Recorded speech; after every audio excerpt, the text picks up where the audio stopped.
আজ আমরা আলোচনা করব বহুল প্রতীক্ষিত মুভি কাজল রেখা নিয়ে। মুভিটি গিয়াস-উদ্দিন সেলিমের পরিচালনায় নির্মিত হয়েছে। এটি একটি রোমান্টিক প্রেমের গল্প যা আপনাদের হৃদয় স্পর্শ করবে। চলুন সংক্ষেপে স্টোরিটা জেনে নেই। তার আগে একটা কথা বলে রাখি, আপনি যদি নিজেকে মুভিখোর হিসেবে দাবি করেন অবশ্যই ফার্স্ট কমেন্ট দেখে আসবেন। কাজল রেখা একটি বাঙালি প্রেম কাহিনী। গল্পটি কুসংস্কার, সামাজিক ভেদাভেদ এবং প্রেমের শক্তি নিয়ে নির্মিত। সিনেমার মূল চরিত্রে অভিনয় করেছেন শরীফুল রাজ এবং মন্দিরা চক্রবর্তী, যারা তাদের অভিনয়ের মাধ্যমে অতীতের আবেগময় সময়কে জীবন্ত করে তুলেছেন। মুভিটির সিনেমাটোগ্রাফি অসাধারণ। গ্রামীণ বাংলার সৌন্দর্য এবং সময়ের ঐতিহ্যকে অসাধারণভাবে তুলে ধরা হয়েছে।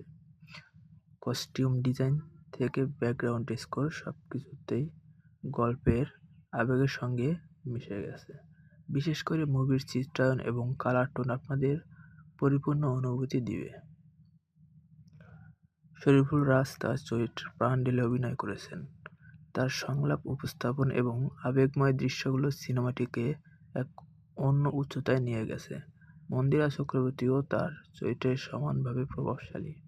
তাদের রসায়ন গল্পটিকে অবিস্মরণীয় করে তোলে। গল্পটি শুধু একটি প্রেম কাহিনী নয়, এটি সমাজের ভুল দৃষ্টিভঙ্গি ও কুসংস্কারের বিরুদ্ধে একটি প্রতিবাদ, এবং এটি প্রেম, সাহস এবং মানবতার শক্তি নিয়ে একটি গভীর বার্তা দেয়। কাজল রেখা একটি মাস্ট ওয়াচ মুভি, বিশেষ করে যারা ঐতিহাসিক গল্প ও শিক্ষণীয় বার্তা পছন্দ করেন। এটি শুধুমাত্র একটি বিনোদনমূলক চলচ্চিত্র নয়, এটি একটি শিল্পকর্ম। আপনি যদি হৃদয় ছোঁয়া গল্পের ভক্ত হন তবে এই মুভিটি মিস করবেন না। আজকের মতো এইটুকু। যদি আপনি ইতিমধ্যে মুভিটি দেখে থাকেন তাহলে আপনার মতামত আমাদের সাথে শেয়ার করুন, আর যদি না দেখে থাকেন তবে দেরি না করে দেখে ফেলুন। ধন্যবাদ এবং দেখা হবে পরবর্তী রিভিউতে।